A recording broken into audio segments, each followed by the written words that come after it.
veulent nous imposer et imposer à la majorité du peuple tunisien. Le 4 décembre 2012, au moment où les syndicalistes étaient en pleine préparation de la commémoration du 60e anniversaire de l'assassinat du leader syndical et national tunisien Farhat. Le siège et les militants, comme vous l'avez vu dans le petit film là, qui vient d'être passé, le siège et les militants de l'UGTT ont été victimes d'une agression ignoble et préméditée. Ces actions ne sont ni des actes isolés, ni gratuits. De façon non exhaustive, il suffit de rappeler le jet d'ordures sur la place Mohamed Ali, lors des grèves des employés municipaux, les attaques, saccages et incendies de plusieurs locaux régionaux de l'UGTT, Jandouba, Sfax et Syrienne, les agressions répétées contre les militants syndicalistes, les campagnes de dénigrement incessant et d'incitation à la violence sur les réseaux sociaux et dans les mosquées.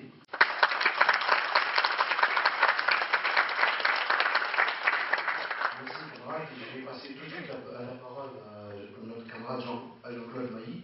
Je rappelle que Jean-Claude Mailly a été le 1er mai à la grande manifestation de solidarité avec les travailleurs tunisiens et avec les JTT. Et d'après ce que nous a informé, il va recevoir dans quelques jours le secrétaire général, le camarade Arabès, ici à Paris. Et je le remercie de sa présence avec nous ce soir et je lui passe tout de suite la parole. Oui, merci. Que les images se suffisent à elles-mêmes. L'attaque qui a été portée contre les locaux de l'UGTT, qui plus est, en choisissant le jour où les camarades célébraient l'assassinat, le 60e anniversaire de l'assassinat de Farhat Hachet, n'est pas hasard, comme ça vient d'être dit, c'était prémédité. On voit bien que c'est le fait de hordes de milices qui sont, vous savez, les nanas, hein, c'est pas la peine de tourner autour du pot, qui sont des forces obscurantistes, des forces totalitaires, et qu'à partir de là, on ne peut que combattre ce type d'acte. Ma présence aujourd'hui, comme la présence des autres organisations, c'est bien entendu un soutien inconditionnel, je dirais, à la lutte que mènent nos camarades de l'UGTT.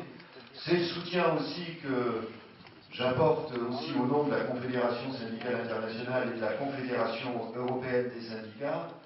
Nous étions, comme d'autres syndicalistes aujourd'hui présents à Tunis, aux côtés de nos camarades de l'UGTT, pour une délégation.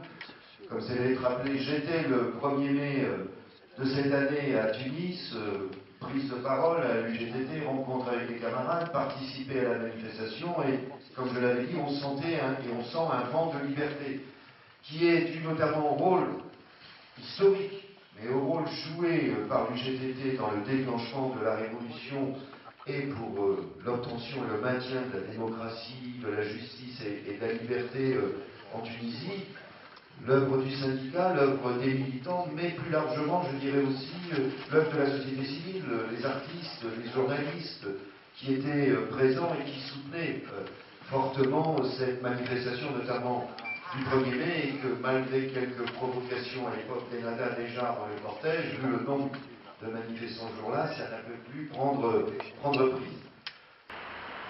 Il est important que les syndicats français et forces ouvrières, bien entendu, se situent dans le combat à côté du UGTT. C'est un combat pour la liberté, pour la démocratie, pour la justice en Tunisie. Les actes perpétrés par des milices ces derniers temps, et notamment début décembre, contre les locaux de l'UGTT sont inadmissibles. Qui plus est, le jour où nos camarades célébraient, si on peut parler ainsi, le 60e anniversaire de l'assassinat d'un des leaders créateurs de l'UGTT, Farhat Hachet. Donc ce sont des milices totalitaires, antidémocratiques, qui relèvent des nadas, c'est clair. Il faut condamner ce type d'acte. Le soutien à l'UGTT est un soutien important. La communauté syndicale internationale, la Confédération syndicale internationale, la Confédération européenne du syndicat soutiennent bien entendu l'action menée par l'UGTT. Le combat que mène l'UGTT, le combat que mène le peuple tunisien, comme le combat que mènent les syndicats égyptiens en ce moment, ce n'est pas simplement un combat national, c'est un combat mondial pour la liberté. Et le devoir Et l'honneur des syndicalistes, c'est d'être à leur côté de manière Ce qu'a écrit Laurent Berger à Hachem Abbassi, à Spotin Abbassi, notre secrétaire général. La CFDT salue le rôle historique que joue l'UGTT dans le processus de transition démocratique depuis la révolution du 14 janvier, à laquelle elle a pris une part importante. Nous condamnons fermement les attaques subies par l'UGTT le jour de la commémoration du 60e anniversaire de la mort du fondateur de l'UGTT, Farhat Hachem, de la part de milices fascistes à la solde de force qui refusent le dialogue, l'émancipation et dont le but est finalement de restreindre les libertés. Ces événements ont provoqué beaucoup d'émotions chez les responsables et militants de la CFDT, comme chaque fois que la liberté et l'indépendance de forces syndicales défendant les droits des travailleurs sont remises en cause dans le monde. L'action de l'UGTT, sa capacité à négocier des compromis et sa volonté de promouvoir le dialogue social contribuent au renforcement d'une démocratie durement acquise le 14 janvier 2011. Elle a tout l'appui de la CFDT comme elle l'a eu depuis des dizaines d'années. La CFDT a été présente dans son histoire aux côtés des peuples polonais, chiliens, d'Afrique du Sud. Elle est aux côtés des peuples égyptiens et des peuples du Maghreb. Je tiens à dire ce soir qu'elle est résolument et pour très longtemps à vos côtés, vous, le peuple tunisien. Je vous remercie.